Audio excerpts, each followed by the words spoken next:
Siguro ito ho ang dahilan, mga kababayan, kung bakit mataas ang rating niya. Sabi ng SWS, Social Weather Station, no? BP Sara nakatanggap ng mas mataas na satisfaction ratings dahil sa pamamasyal niya sa iba't ibang Sandali loko-loko kung sino man nag-edit nito. No? Hindi, ano ho yan Kumbaga mga bossing, pambubwisit pang-aasar yan tingnan mo, BP Sara nakatanggap ng mas mataas na satisfaction ratings dahil sa pamamasyal niya sa iba't ibang bansa. Pero ikaw ba naman ang sabihan yan? Hindi ho ba?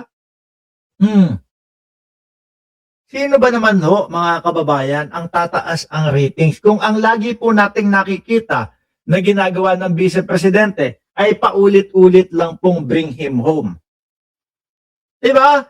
Tapos, yung ratings naman ng ating Pangulo na walang sawa, na nagtatrabaho, puro trabaho ang ginagawa, bumabagsak naman daw ho, mga kababayan. O ngayon, paano mo papaniwalaan yan? Diba?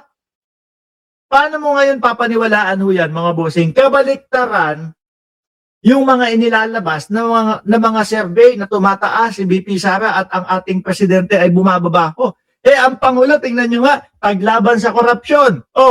Doon sa mga farmers natin, hindi pinapabayaan. Sino pa? Yung mga pabahay, ayan, kung ano yung kanyang pangarap. Bigas na 20 pesos. Tupad na din. Di ba?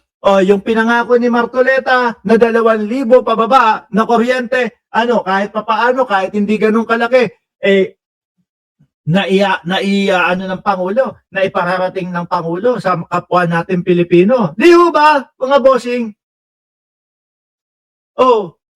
Tapos paano ho tayo maniniwala na ganito talaga yung ratings daw? Ang Vice Presidente tumataas, plus 28. Kada mababalitaan natin, kada makikita natin, doon sa mga balita, ano nakikita natin? Bring him home. Sabi ni Henry Victorio, nagsisimba yan, pero hindi marunong magdasal si BP Sara. Pakitang tao lang yan, Boss Mark. Shout out naman, watching from Dagupan City, Pangasinan. Diyan daw nagsimba ang Vice Presidente Hindi mo ba napansin? Hindi mo nakita? Di ba? Sa Dagupan daw eto, ibalik natin Ibalik natin.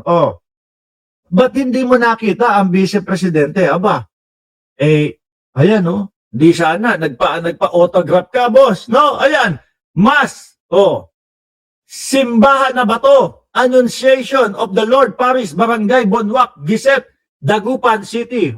Di mo napansin yan, nalagpasan ka, boss. Di ba? Pero hindi mga kababayan. Promise.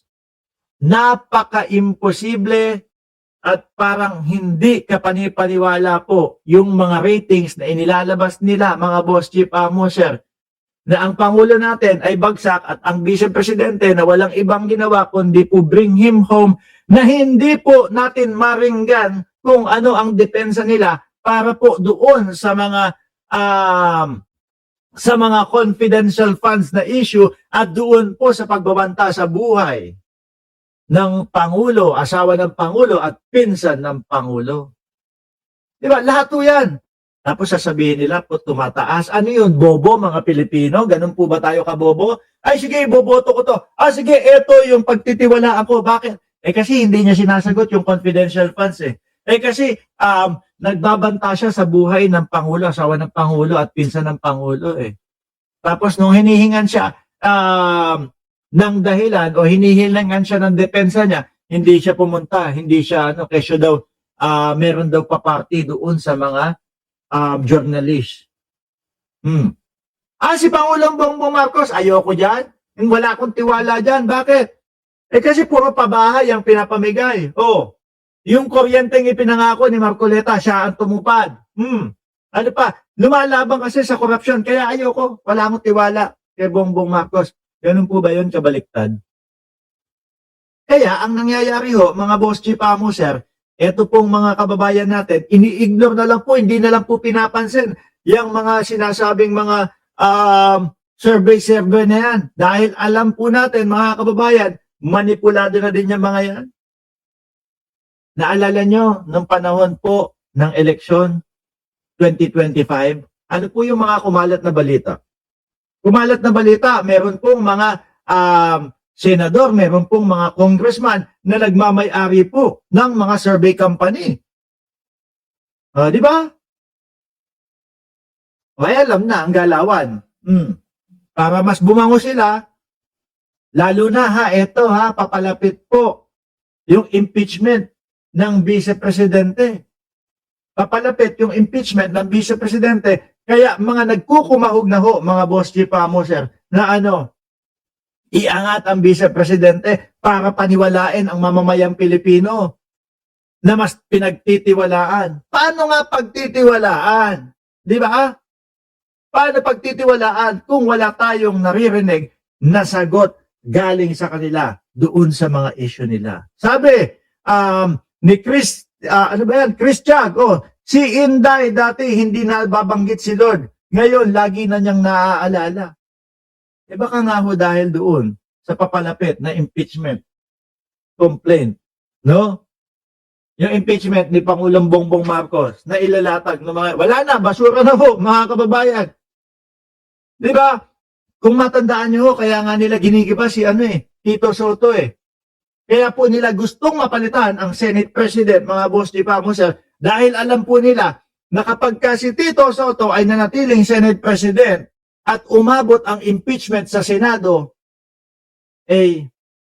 hindi po gagawin ni Tito Soto kung ano man yung ginawa ni Chis Escudero na dinribble-dribble, pinagpasa-pasahan yung impeachment hanggang ang ending, ayun, archive na lang daw Kasi pag kay Tito Soto mga kababayan, susundin kung ano ang nakasulat, ang nakasaad, ang sinasabi ng konstitusyon ng Pilipinas. Which is pag 1/3 na ang pumirma na mga congressman, dapat na silang maging impeachment court doon sa Senado. Court with ang mangyayari mga bossing na hindi po nangyari sa panahon ni Chis Escudero nung siya ang Senate President. Sabi ni Ma'am Neng Gigi, iba ang Lord or Diyos ni Sara Duterte. Di yung Diyos natin. Kaso po sa sa simbahang Katoliko po nagsisimba. Ano ibig sabihin nun? Pakitang tao lang? No? Baka. Hindi ko alam. Kuya Lokis, ikaw napapansin ko ang style mo Live ba ito? Shoutout sa iyo Kuya Lokis ng South Carolina. Alam ko na yung mga style nyo. Chi, shoutout sa iyo. Ngayon mga kababayan, lumipat tayo sa susunod natin. Eto na, rumekta na tayo kila Bungo.